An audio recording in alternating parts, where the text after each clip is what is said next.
पाकिस्तान के सेना प्रमुख जनरल कमर जावेद बाजवा की रिटायरमेंट की तारीख नजदीक आ रही है। उनकी जगह कोई नया सेना प्रमुख होगा या फिर बाजवा को एक और एक्सटेंशन मिलेगा, इस पर चर्चाओं का बाजार गर्म हो गया है। जबकि डॉन न्यूज की रिपोर्ट के मुताबिक रावलपिंडी, लंदन और लाहौर में मंथन चल रहा है।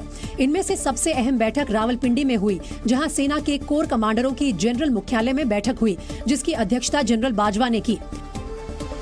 तो दूसरी तरफ मंगलवार रात इजिप्ट के शर्म अल शेख से पाकिस्तान चले प्रधानमंत्री शहबाज शरीफ अचानक कतर से होते हुए अपने बड़े भाई नवाज शरीफ से मिलने के लिए लंदन पहुंच गए।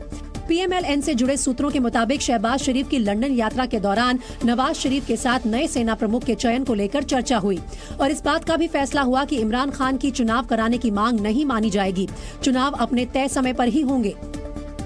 समाजवादी पार्टी के संस्थापक मुलायम सिंह यादव के निधन के बाद खाली हुई मैनपुरी लोकसभा सीट पर डिंपल यादव को उम्मीदवार बनाए जाने पर बीजेपी ने तंज कसा। माना गया कि विपक्ष के साथ ही घरेलू राजनीति को साधने के लिए डिंपल को चुनावी रण में उतारा गया, लेकिन अखिलेश यादव के इस फैसले ने बीजेपी को तंज कसने का मौका दे दिया। परिवार को दरकिनार करके वंशवाद के ऊपर जिस प्रकार से विश्वास व्यक्त किया है, यही समाजवादी पार्टी का मूल चरित्र है। चूंकि मैनपुरी से मुलायम सिंह यादव चुनाव लड़ते रहे, इसलिए डिंपल की उम्मीदवारी को विरासत बचाने की जंग के रूप में देखा जा रहा है। चूंकि अखिलेश विधानसभा चुनावों के दौरान सरेआम ये ऐलान कर चुके थे कि अब वो डिंपल को चुनाव नहीं लड़ाएंगे, इसलिए उनके रुख में बदलाव पर कुछ लोगों को हैरानी हुई। राय हम लोगों की यही है कि शिवपाल यादव जी को ही प्रत्याशी बनाना चाहिए, नहीं यादव भटक जाएंगे, भाजपा में चले जाएंगे। बताया गया कि मैनपुरी सीट पर मुलायम परिवार के ही कई लोगों की निगाह होने की वजह से अखिलेश अपनी कसम तोड़ने को मजबूर हुए। शेयर मार्केट से अच्छी खबर है। हफ्ते के आखिरी कारोबारी दिन बढ़िया खरीदारी के दम पर सेंसेक्स और निफ्टी दोनों में जोरदार तेजी दर्ज की गई। दिन का कारोबार खत्म होने तक सेंसेक्स 1181 अंकों की तेजी के साथ 61,795 पर बंद हुआ, जबकि निफ्टी भी 321 अंकों की उछाल के साथ 18,350 पर बंद हुआ।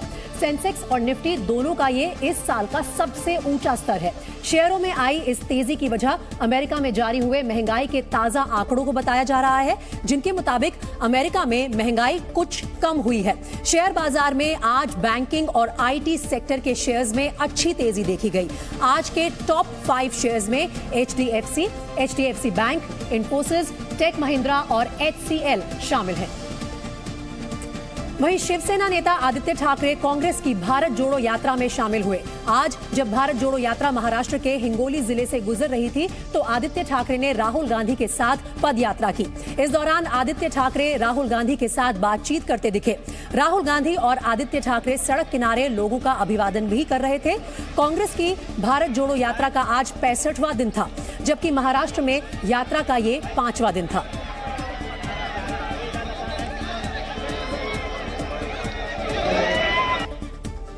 एमसीडी चुनाव से पहले दिल्ली आबकारी नीति घोटाला तूल पकड़ता दिख रहा है। इस मामले में डिप्टी सीएम मनीष सिसोदिया फंसते दिख रहे हैं। प्रवर्तन निदेशालय ने पीएमएलए कोर्ट में घोटाले को लेकर सिसोदिया पर बड़े आरोप लगाए, जिसके मुताबिक दिल्ली के डिप्टी सीएम मनीष सिसोदिया समेत करीब 34 वीआईपी लोगों ने दिल्ली शराब घोटाले के डिजिटल सबूत मिटाने के लिए करीब 140 मोबाइल फोन बदले। प्रवर्तन निदेशालय ने दावा किया कि इस मामले में 100 करोड़ रुपए की रिश्वत दी गई। जांच एजेंसी ने बताया कि फोन बदलने वालों में मुख्य आरोपी शराब कारोबारी और दिल्ली के आबकारी मंत्री शामिल हैं। ज्यादातर फोन घोटाला सामने आने के बाद बदले गए। इस खुलासे के बाद बीजेपी ने आम आदमी पार्टी को सबसे भ्रष्ट पार्टी बताया।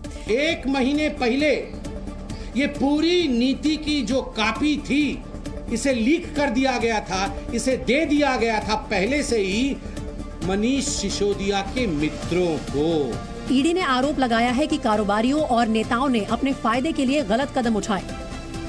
और शराब घोटाले के विरोध में नमो साइबर योद्धा के सदस्यों ने दिल्ली में कर्तव्य पथ पर नंगे पैर मार्च किया।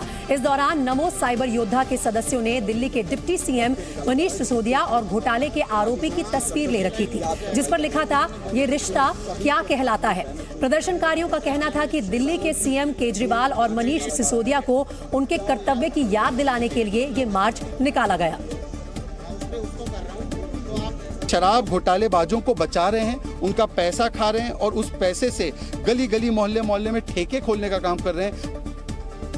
वहीं सोनीपत में सरपंच पद के एक उम्मीदवार की हत्या कर दी गई।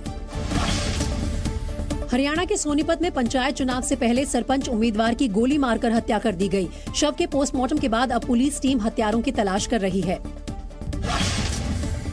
ग्रेटर नोएडा के अंसल मॉल में एक रेस्टोरेंट में ऑर्डर में देरी होने पर कुछ दबंगों ने रेस्टोरेंट कर्मचारी को जमकर पीटा।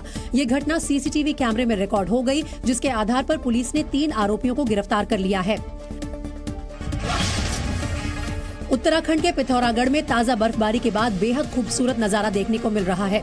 दारमा घाटी में बर्फबारी से ठंड काफी बढ़ गई है, वहीं निचले इलाकों में लगातार बारिश हो रही है। बॉलीवुड एक्टर अमिताभ बच्चन आज मुंबई के सिद्धिविनायक मंदिर में दर्शन करने पहुंचे। इस मौके पर उनके बेटे अभिषेक भी उनके साथ रहे। अमिताभ बच्चन की फिल्म ऊंचाई आज ही रिलीज हुई है। वहीं दिल्ली के सीएम अरविंद केजरीवाल आज 10 गारंटी लेकर दिल्ली की जनता के सामने आए। एमसीडी चुनाव के लिए मैनिफेस्टो जारी करते हुए आम आदमी पार्टी ने दिल्ली के हर तबके के लोगों को लाभ देने की बात कही। इसके लिए आम आदमी पार्टी के नेता हाथ में एमसीडी में केजरीवाल की गारंटी का पर्चा लेकर मीडिया के सामने आए। इस दौरान अरविंद केजरीवाल ने दिल्ली को साफ सुंदर बनाने का वादा किया। कोई भी नया कूड़े का पहाड़ दिल्ली के अंदर नहीं बनने देंगे। अरविंद केजरीवाल ने कहा कि देश में बीजेपी अगर किसी से डरती है तो केवल आम आदमी पार्टी से डरती है। आम आदमी पार्टी को रोकने के लिए उन्होंने दोनों चुनाव साथ कराए हैं। दिल्ली के सीएम ने दावा किया कि एमसीडी चुनाव में इस बार बीजेपी की 20 से कम सीटें आएंगी। अरविंद केजरीवाल ने जनता से भावुक अपील की। उन्होंने कहा कि दिल्ली के कामों को रोकने वालों को वोट मत देना, काम करने वालों को वोट देना। सीएम केजरीवाल ने जिन 10 बड़ी गारंटीज पर वोट मांगे वो हम आपको बता देते हैं। केजरीवाल की पहली गारंटी, दिल्ली को साफ और सुंदर बनाएंगे। तीनों कूड़े के पहाड़ को खत्म करेंगे और कोई नया कूड़े का पहाड़ दिल्ली में नहीं बनने देंगे। केजरीवाल की दूसरी गारंटी, भ्रष्टाचार मुक्त शासन देंगे। मकानों के नक्शे पास कराने की प्रक्रिया सरल और ऑनलाइन करेंगे। केजरीवाल की तीसरी गारंटी है कि पार्किंग की समस्या का स्थायी समाधान करेंगे। केजरीवाल की चौथी गारंटी, आवारा पशुओं की जो समस्या है उससे निजात दिलाया जाएगा। केजरीवाल की पांचवी गारंटी, नगर निगम की सभी सड़कें दुरुस्त करेंगे। केजरीवाल की छठी गारंटी है कि स्कूल और अस्पताल शानदार बनाएंगे। 7वीं गारंटी में उन्होंने वादा किया कि सभी एमसीडी पार्क्स को साफ और सुंदर बनाया जाएगा। इसके अलावा एक और गारंटी देते हुए 8वीं गारंटी में अरविंद केजरीवाल ने कहा कि कर्मचारियों को समय से तनख्वाह मिलेगी। केजरीवाल की 9वीं गारंटी ये है कि व्यापारियों की समस्या हल करेंगे, इंस्पेक्टर राज खत्म होगा। और केजरीवाल की 10वीं गारंटी है कि रेहड़ी पटरी वालों के लिए वेंडिंग जोन बनेंगे, लाइसेंस दिए जाएंगे और कोई पैसा वसूली नहीं होगी।